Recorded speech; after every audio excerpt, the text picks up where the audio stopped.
Good morning. Monday today, and it is a bit later than I would have liked, but that's because I've been waiting for parts. Parts turned up and then I can't have the machine today. So I'm gonna fill my day with a couple of services. There's a 160-7 to service and there's also a 225-7 to service.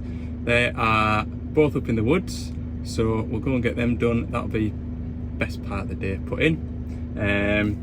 So yeah, I kind of hung around till 9 o'clock for this valve for the 225 with the noisy hydraulics, and by 9 o'clock it hadn't turned up, so I was like, right, I'm going to load up with the services, let's be getting on with the day. Just as I was leaving, the valve turned up, and it's taken till 10 o'clock to get hold of the guy, and the keys aren't with the machine, so I can't go and do it because it's got those fobs. So I mean, I could go and do it, but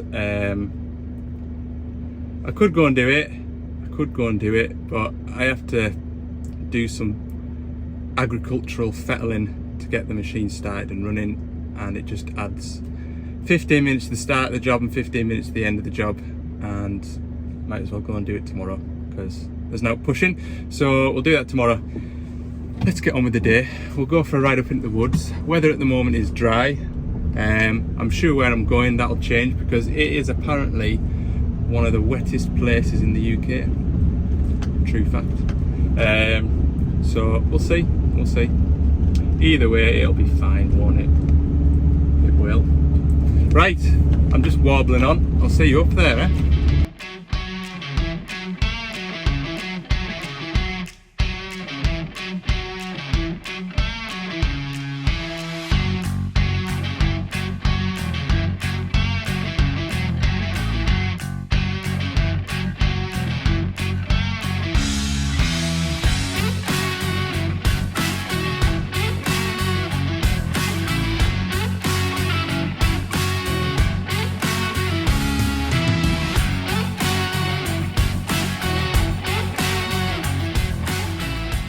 Well, this is going to be home for the rest of the day. Just in my mirror, I don't know if you can see, but there is a digger marching out of the woods, so we'll go and see him. Here they all come, look, for a sup of oil. 160 over there, and the 225. Looks like the 225 is going to beat them. Right, we'll get suited and booted and get some oils changed. There's me boxes and oils of jobs to do, so I better crack on while it's dry. 225 was first out, and just noticed when he was pulling up, 225's got a nickname. That is class. Right, we'll get these hubs set up, we'll get them draining. Looking well. This 225 is getting a 500-hour service, so about 27 litres of engine oil, which I've just drained. So that's all in those waste drums. I've got the final drives draining, and to be honest, that oil, I've got to remember this drum, this drain tray isn't clean before I use it, but it is pretty clean, that stuff. So. But anyway, I do it anyway, just as peace of mind more than out else.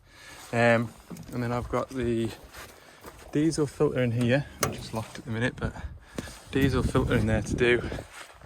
And pilot filter, engine oil filter, fuel filter. So none of these two machines will be working alongside one another. So the fact that they're both due a service at the same time be ideal in the future, because they both come to work at the same time, so they both roughly clock up the same amount of hours. So I think in the future, when one's due a service, the other will be due a service. I can get two machines sort of knocked off in one visit, which would be nice. Save us running the roads as much maybe. But yeah, this one's going to get a 1,000-hour service. But I'll just get the 225 finished with, and then you can go back to work, because that'll be the quickest one to do. I'm going to have the lunch now, and I had mine while I was waiting for the machine to track out the woods. just started with a mizzle now, but I'm not really that bothered. I'm not. Yeah, right, we'll crack on.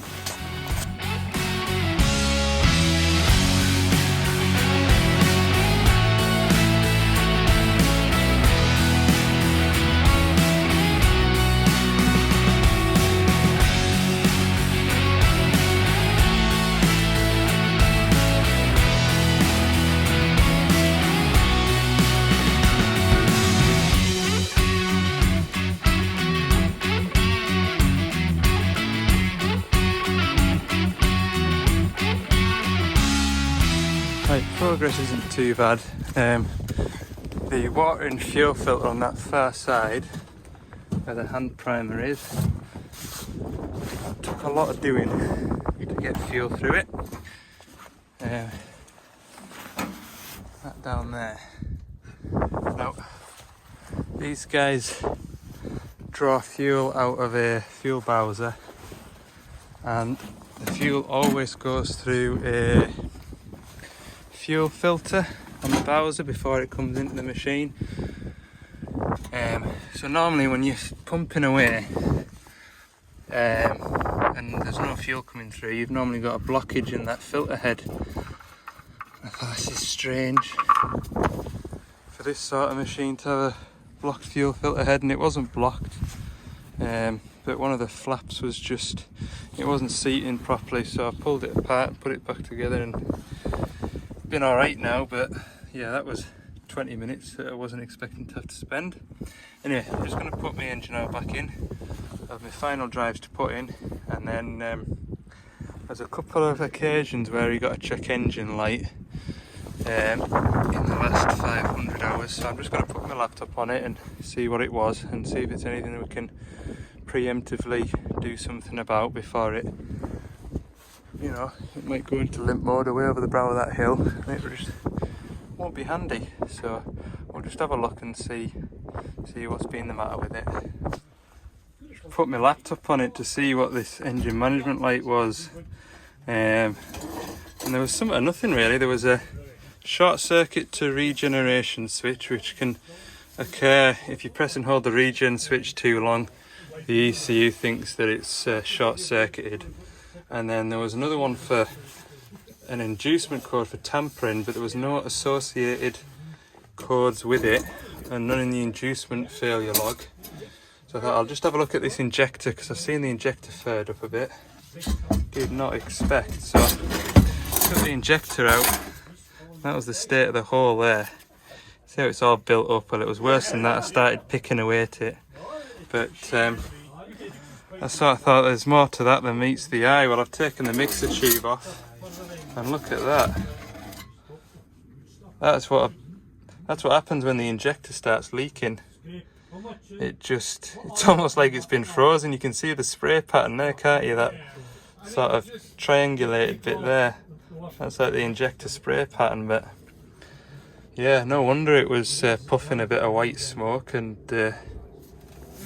coughing and spluttering a bit. So yeah,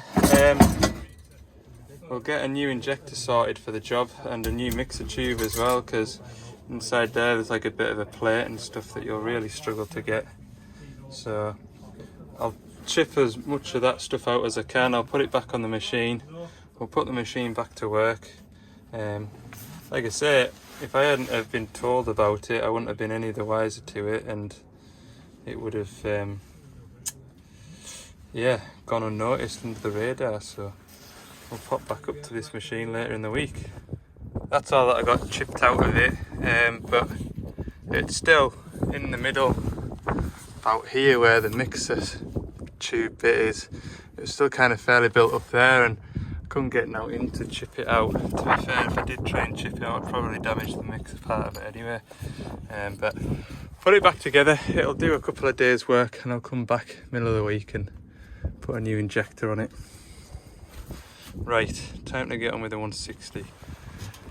Hi, so the day continues. I just jumped up on here to lift the bonnet and take the filler cap off the engine, and I noticed this turbo pipe looks damp, and after a bit of investigation, turbo oil seal has failed. So That'll also be a job to do. So at least when I come back, I'm getting 2 birds with 1 stone. It's the positive of having 2 machines working the same site. Negative is 2 machines have broken down, but never mind. Never mind. We'll get them sorted. So look forward to Wednesday's video.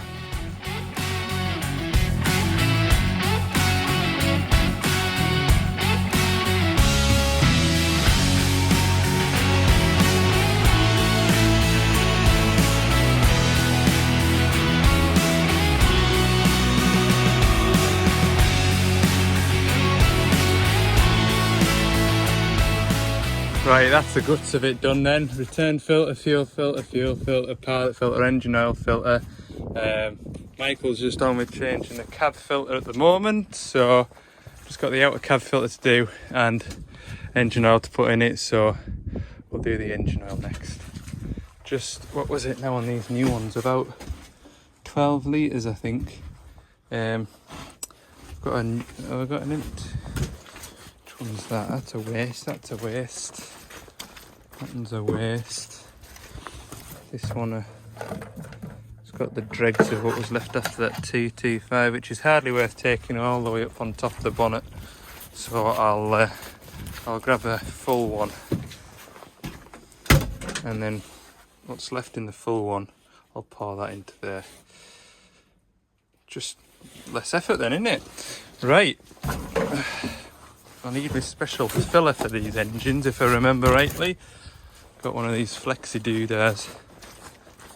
Look at the state of the back of here. My goodness. Yeah. Use that doodah and that doodah. Right, I'll get this done now.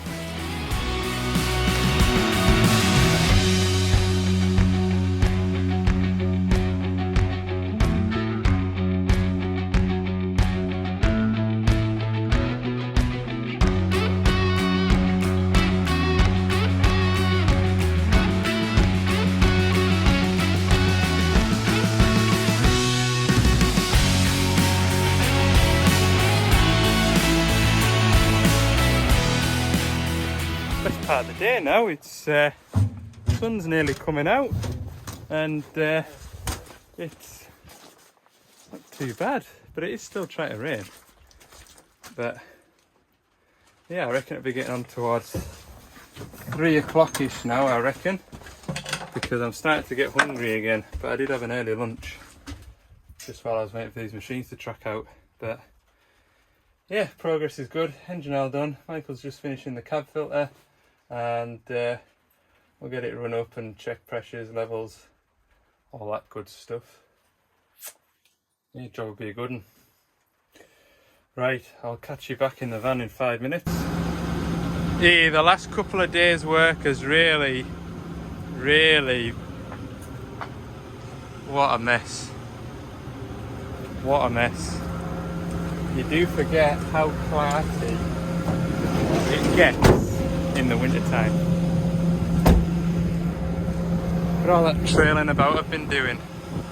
And when I pulled up, it looked like this, so it looked reasonably firm and clean, but when you start trampling about on it, it just brings all the sludge to the top and you end up filthy. Boots, look at my boots. And I've tried to clean them off in the long grass. Goodness me, yes, I do need a fresh pair of boots. It's on my to-do list. Treat myself to some new boots. I always get a new pair of boots at the start of winter time, because then I'm going to have dry feet for the winter usually. Unless I get a really crap pair of boots, then I've got dry feet until it starts snowing. Right, I'm going to that's what I'm going to do on my way back down the road. If you remember a couple of weeks ago, I was trying to put my laptop on that 160 after doing a job, and I couldn't connect to it. Now my laptop's working, I'll be passing the machine on the way back, so I'll call into that and try and get me download that I need for that job to close it. So I think we'll just leave it at that for today though. Right, thanks very much for watching, and don't forget, if you haven't already, hit the subscribe button. If you've enjoyed this video, give it a like, and for more bits and pieces throughout the week, head over to Ali's Digger Diary on TikTok and Instagram. Right, have a good evening all. The week's looking good, so I'll see you in the week.